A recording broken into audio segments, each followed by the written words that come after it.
So I'm Kent Klineman, and the band is Blind Pony. And we're a rock band. Yeah, rock and roll.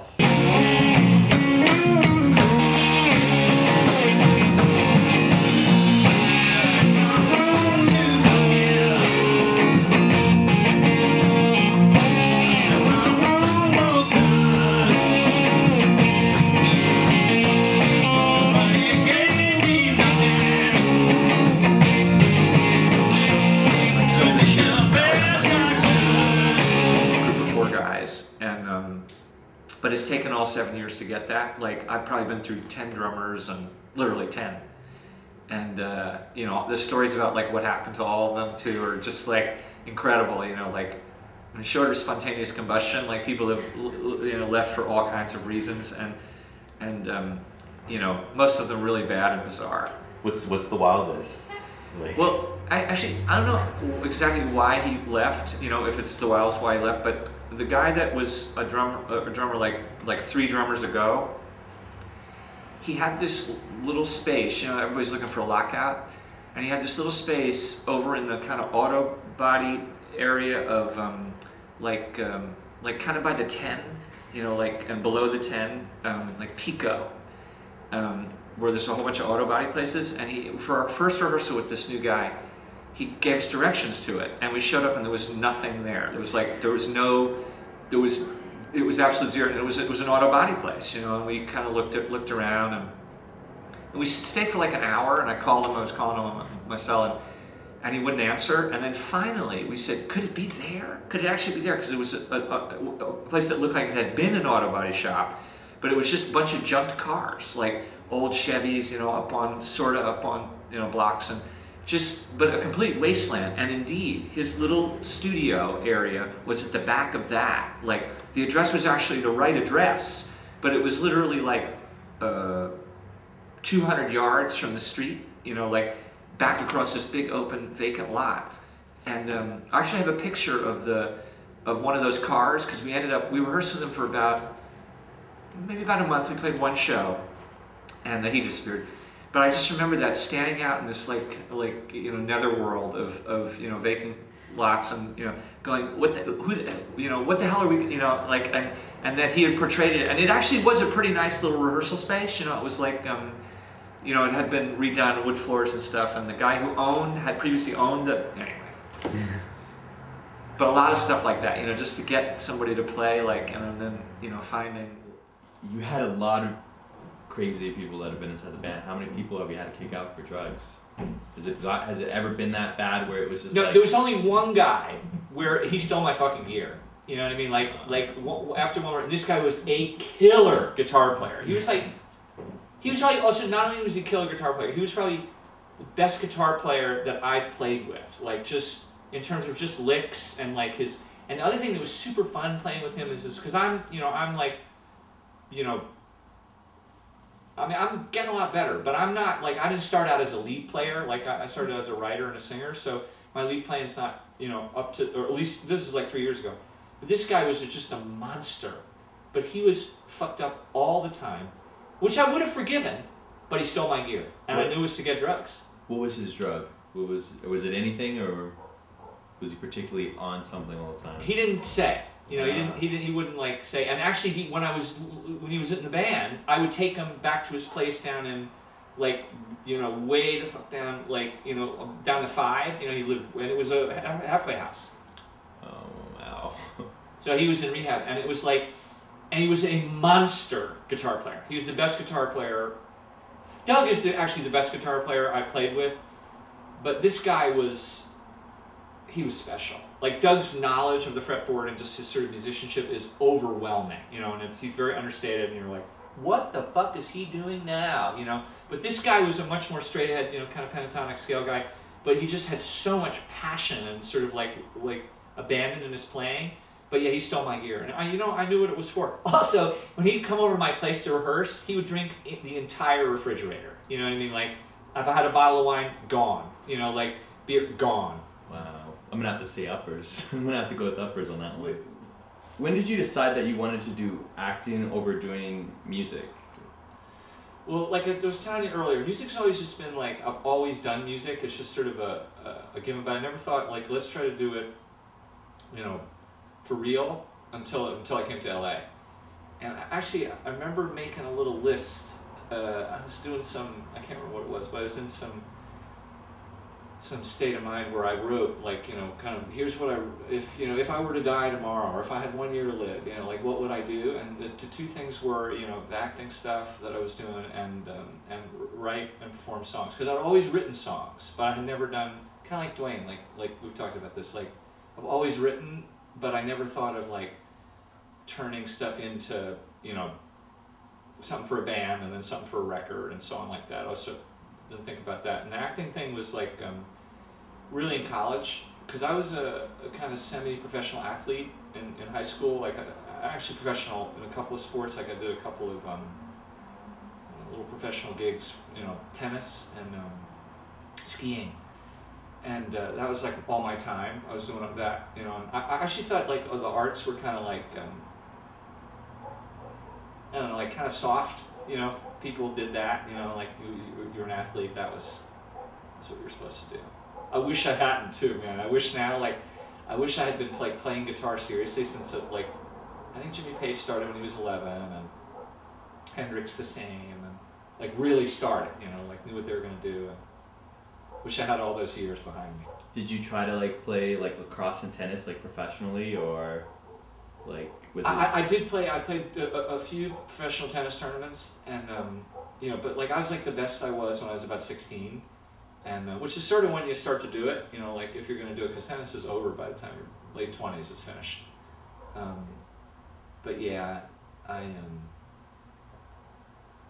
actually was talking with somebody yesterday about like let's play tennis, and I was like, nah, you know, that's over. I never want to do that again. I mean, I'll go play net for somebody if they want to, you know, just like, you know, and that kind of thing. But so how long have you been making music for?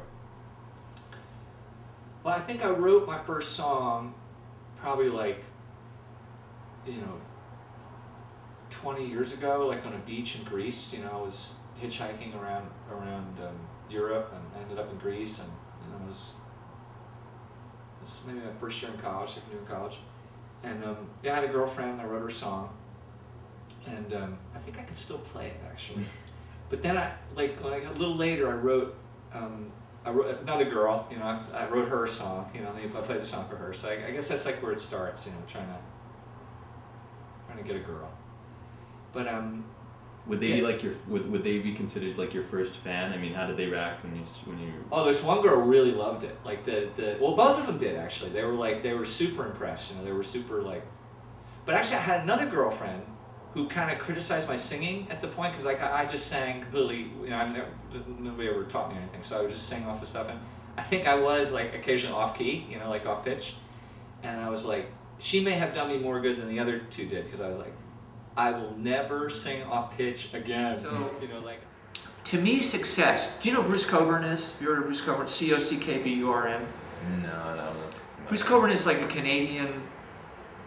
In like the 80s, he was like the Canadian Springsteen, and I've seen him like I just saw him about 6 months ago at the El Rey, and there was only like 300 people there, which was so sad to me, because he's a major dude. I mean, if he were American and he weren't political, because he writes a lot of political music, you know, like overtly, directly political, like he wrote about when the Sandinistas were down in Central America, he supported them and their ideas, and I mean, it's complicated. It's not, you know, I don't know if you remember the Clash wrote that, you know, Sandinista, like their album Sandinista. Yeah. Like it was around at the same time, and so he's a guy with a lot of guts, and he's a phenomenal musician too. He's a terrific guitar player and a really great singer.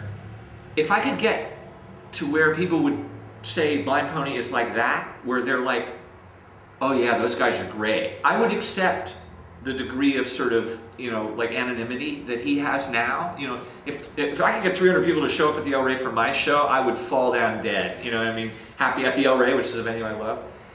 And so that would be success to me. Also, if we could tour, really meet expenses and get a little money back, however you work that out, that would be a huge success. And I think now, if we could actually get a record released, you know, even if I don't know how the hell you do it, but even if it were my own label, but we actually got, and we were able to sell some records, like every time I sell a CD at a show, I just get so excited, you know, not because of the money, but because somebody thought enough of it. You know, we charge $5 for my little 4-song EP. Somebody thought enough of it. Like, we just played a show at the Art Walk downtown. Yeah. And I had CDs out in our little suitcase, and this woman came over, and we were playing. And this woman came over to a friend and said, you know, I want to buy their CD. And I was playing, and I was watching it occur. You know, I was like, wow, somebody wants the frickin' CD. You know, like, and I was gonna shout, like, get that woman change, man. You know, she's got a 20, get her change. You know, like, and I was like, just calm down. Ingrid's handling it, and because somebody who wasn't being, you know, it was just a friend, and this woman, like, I could see her, she walked away, and then she came back with change. Like, she wanted it bad enough to brave the dangerous Art Walk, you know, environment, get herself 4 5s, come back, drop a 5 in and also our little thing says $5 or whatever you can afford. You know, she could have just taken it, but she wanted to give us $5, and I was like, that's because she likes what she's hearing. And to me, that is all that counts. You know, like that somebody is receiving it. I remember when I went to this is a few years ago, and I went to a kind of like one of those producer things, you know, where you're talking to producers and what's going to happen. And the guy looked at me and said, "Are you over 35?" And I was like, and I just what? I mean, I was like, I was 37, and I was like, yeah. And he said, "It's over." Wow. Did you punch him? No, I got completely crushed and went home thinking it's over. Because that's my problem. That's what I said to you earlier about if I do too much stuff that's going to get me in a situation where I'm getting screwed, I'll just lose all of my, you know, like impetus to do it. Because I believe everybody on a certain level, especially I'm learning. You know, what the hell does he know? You know, should be the real response of my brain. But you know, this was a class, remember? The guy was being brought in as an expert, as sort of like, you know, a producer, a real producer who maybe could get you into a music library kind of a thing. And he said that to me, and he said it just like that too. And I knew what actually was going on was that he had given up. Like, he was over 35, and it wasn't happening for him. He'd been like an A&R guy at some place, and he was actually playing with a band, a pretty good band too. But it wasn't, you know, he wasn't making his living doing that, you know, so it was actually his own bitterness and rejection that he was dumping on me. Does that make sense? Like, yeah, in other words, he was saying... I can totally see that. But the fact is, I was over 35 by a couple of years, and I was like, and I answered the question, yes, you know, like, and then he gave me that, you know, like, when I should have said was, well, do you think I'm over 35? You know, like, or what's it to you, or what does it matter, or why are you asking me that? You know, it's so disheartening too. That's what I told you. That's the thing I was saying to you about. I don't want to take too many risks that I don't know that I'll get something back because I get so depressed. Then I start to feel like disheartened, you know, which is like a daily occurrence anyway. But you know, the sense of the business being so. You know, there's a whole other scene I told you about the bookers, right? Like, you know, like I used to play this venue, I'll leave out the name, and there was a booker there who gave us a show. And then since that happened, that was like 3 years ago, and it was a big show for us, nothing, you know, and we didn't, I think what, you know, in her view, we didn't bring enough people. That's what it finally came down to. It's just like, you know, we brought 10 instead of 30, so like, no more gigs for you guys, you know, like, or we're not going to ask you back. And I actually asked her, I went and I said, hey, can we play, you know, this summer, because it's a summertime thing. She was like, sorry, full up.